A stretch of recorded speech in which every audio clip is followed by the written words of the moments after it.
Hello everyone, here I made a Arduino project where I control the direction of servo motor using this joystick by simply moving the lever of joystick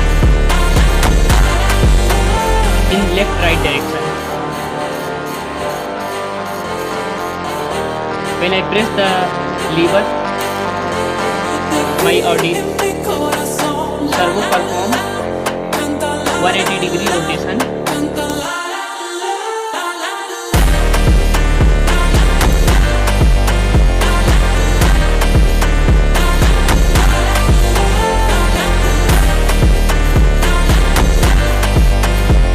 Here, my joystick is a simple input device from which I can send the signals and controlling the direction of servo motor.